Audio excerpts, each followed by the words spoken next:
Hey guys, Jay here, and in this video today I want to show you guys a little bit of a different setup on the Lazy Juggernaut, the character that I have played like a lot since League Start until now. And today I want to show you, basically highlight a different setup that is not annihilating light, right? So right here I am using two scepters. So one is the Dark Seer. The second one is a random oscillating scepter for elemental overload. I literally just throw a couple of essences, so you can use the essences that give you flat fire damage to spell or flat cold damage to spell. I think cold damage is a little bit better than fire damage, but it doesn't matter that much, right? I throw on a couple of essences. I hit like tier 3 hybrid over there, and then a tier 2 suffix increased fire damage, and then I just craft on spell damage. So this is super easy to make. It is not end game high end or anything. You would do something like a +2 to level all skill gem, and then good spell damage or something on the scepter, right? That would be like GG. This is just a very random scepter. And then the sixling normally we have on the staff. Right now I am having it on the helmet over here. So it is an influence helmet. And we can potentially get, okay, let me actually find the last 4 monsters here. Okay, there it is. This setup compared to the staff setup, first of all, it is much easier to set up. The reason why is because you do not have that much pressure on having a ton of resistances, because resistances is reduced by 60%. Is absolutely huge. And yeah, 2 scepter, basically if you use a Dark Seer, this is a very good scepter, by the way. 2 level all spell skill gem, which is a lot of damage. The chance to blind here does help a little bit in terms of like overall tankiness, in terms of like EHP number in POB. But in reality, I don't think that we kind of want to blind the enemy anyway. But I don't think it's going to be that big of a deal, right? The main thing is enemy blinded by you have malediction. So we blind the enemies and they have malediction. It costs the enemy to take 10% reduced damage, which is extra tankiness, and also increase 10% damage taken, which is more damage. And then last but not least, it gives up to 2 life per level. So potentially at level 100 or close, you have like 200 life flat, and you know the amount of life that we have is like basically much better compared to the annihilating light. And this scepter I just talked about already, mostly for elemental overload, right? So we save a couple of points in here, right? And we don't need to go 1 2 3. We have 3 points to spend somewhere else. So yeah, more life, more damage. You can get it from a lot of places. I am level 98 right now, so the last 2 points probably I would just get 2 random life points for like 5% here and 5% here, for example. I'm not sure yet. Maybe I can get the increased area of effect over here, either area damage. It doesn't matter that much. I think the build is pretty much complete currently, right? This setup compared to the annihilating light, I would like to say that this one still have like enough damage to do simulacrum. This, what you just see now, is wave 14, so it is more than enough to do simulacrum and you know those kind of content that require a certain amount of damage to press through. However, it is less damage than the annihilating light. The 100%, it is way less damage. Annihilating light will just clear simulacrum way faster for you. It will have more single target, obviously, and overall the speed is better. However, the reason why I try to switch to this particular setup is, well, mainly I want to push and do a couple of tier 17 content. And for tier 17, the main thing that I'm lacking is not really damage, but mostly is more tankiness. And this setup allow me to have, like, first of all, a lot of life from this. Second, if I want to have even more tankiness, I can use a shield, right, instead of the second scepter, and simply can just get back the elemental overload over here. So right now I am testing out with 2 scepter, but you can use a shield. For example, a Dawnbreaker will be absolutely huge for just overall tankiness, right? There's another change that I have made in this character, which is the Stygian Vice over here.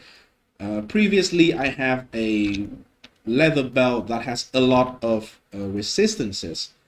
Because if I have a Stygian Vice with the same amount of resistances, it is super expensive. As everyone already know how expensive a Stygian Vice is compared to just a regular type of belt, because it allows me to have an additional jewel. And this is, I bought this for 3 divine, so it is live and literally 1 chaos resistant, and I craft the other cold and chaos resistant on. Armor, pretty nice. The strength is useless. The life flask is useless over here. We are a build that doesn't benefit from strength, right?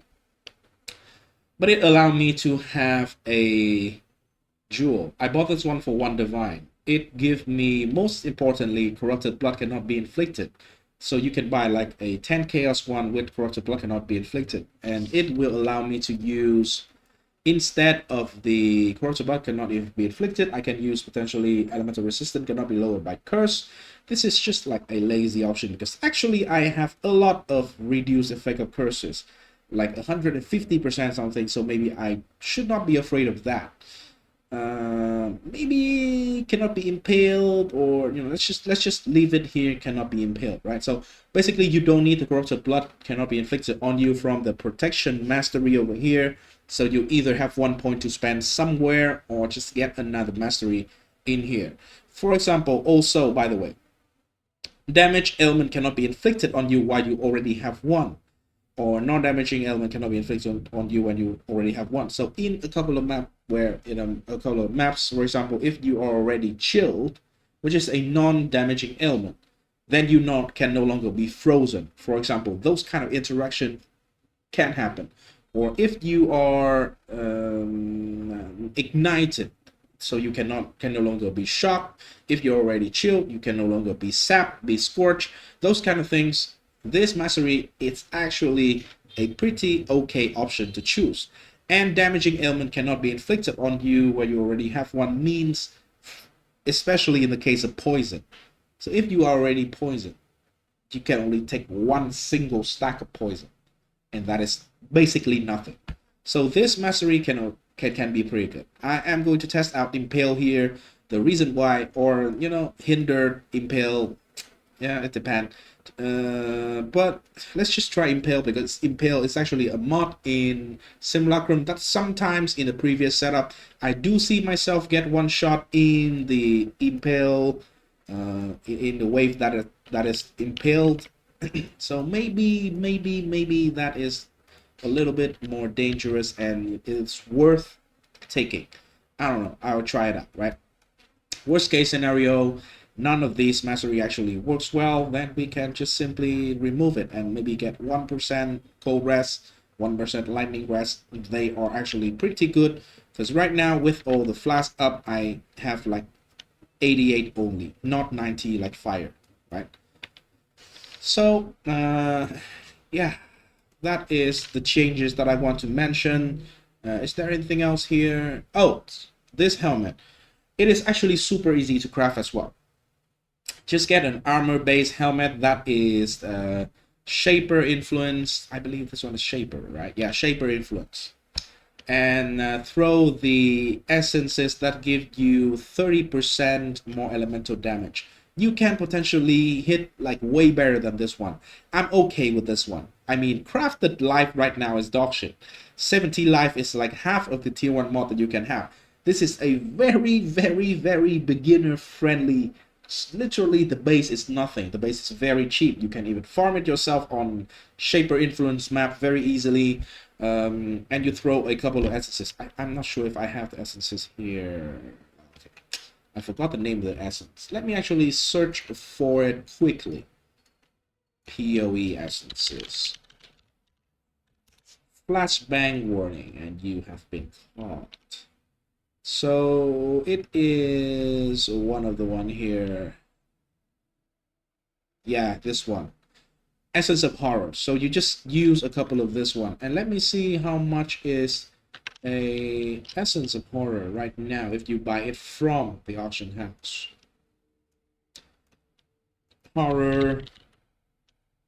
Because I have one lying there, so I just tried to throw it in the helmet, and it hit another support gem, which is Hypothermia, which works for me. So I just used it. 24 chaos. Not expensive. Maybe you will not hit like immediately a level gem like this one. I hit it in the first try, so I just used it. It's pretty good. And yeah, whatever else is the other suffixes, we don't really care, because with this version, we actually are not starving for that much resistances anymore. So the swap is quite easy to do. Just this is easy to craft. This is easy to craft. This one, what you want is 2 life. It is like 100 chaos. I think this is probably the best in slot. It is a lot of life, a lot of damage, and extra like tankiness. So it is absolutely amazing weapon, right? Okay, so that is everything I want to share with you in this video today. So please leave a like and subscribe to the channel. It does help me out like a lot. Okay, I do have a sceptre over here, so maybe I would try to do this. Right, let me just show you basically what I do. Just spam the essences until you see like another good modifier. What we are looking for here is spell damage, like fire damage, cold damage, level to all spell skill gems. It should not take like too much. Okay, this is there's a fire damage, but it's a low roll prefix. So there are two kind of fire damage, increased fire damage. One is prefix, which is a very, very good modifier. The other one is suffix, which is normally a bad modifier. But because we do not need crit or anything that is suffixes, maybe I think resistances might be like the best one that we can get. So it is pretty easy to craft, right? Just throw a bunch of essences until you see like another good prefix. Right, this is not good. Game, stop doing that to me. Okay, here we have the suffix modifier, right? And sadly, the prefixes is super bad. So we keep rolling. I don't think that's good. Cold damage. Okay, that is not good enough. Okay, come on, game. Please do not embarrass me over here. Okay, we have fuck. That is not a hybrid roll. That is a tier 1 mana roll. Not good. Not good for this build.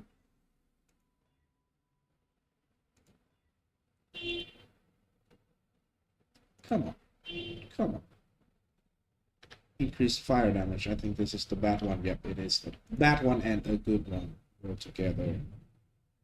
Okay, we are out. Well, you know, but you know the process, right?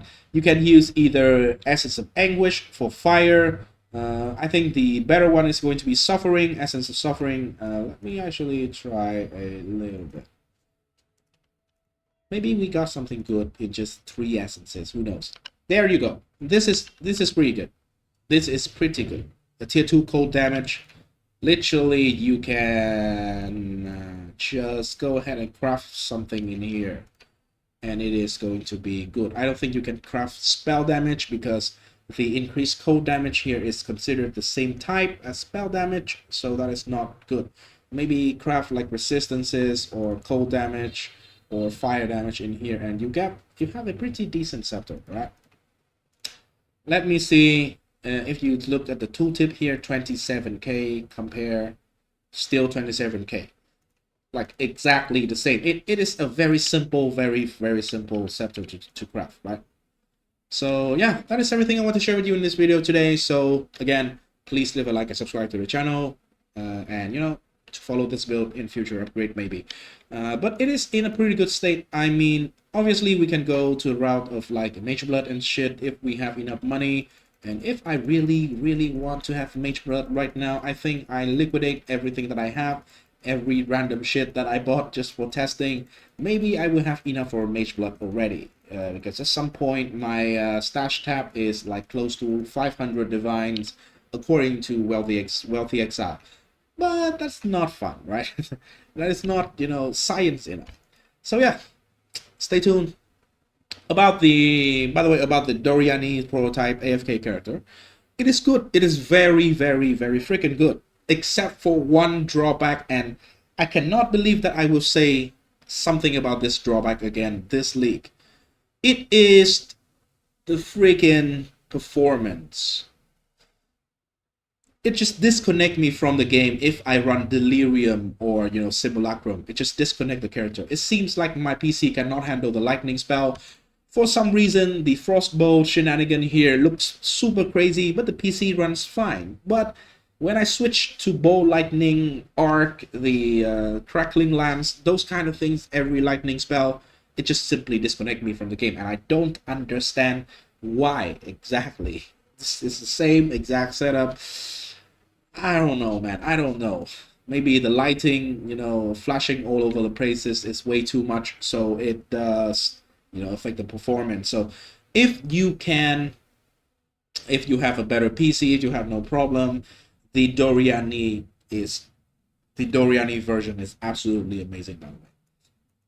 But probably because of the performance issue, I will probably just resort back the Doriani prototype into a accuracy stacking character, because initially the plan for me is first of all test out a new Doriani setup as a tanky build, but also try to use that setup to level up, because the accuracy stacking character is not tanky enough for me to like comfortably level up in, you know, a lot of content. So I want to level up the character, then I want to like push the damage. I want to use it for like end game content, like boss farming, killing Ubers and things like that, because that is something that I almost have never done before, boss farming. So yeah, stay tuned for that if you are interested in that. I still got like all the stuff in here. The amulet is still on the character, and the chest is on the character. So yeah, the exact same setup, I already got it. So yeah, again, thanks for watching. I will not stall anymore. See you in the next video. Peace.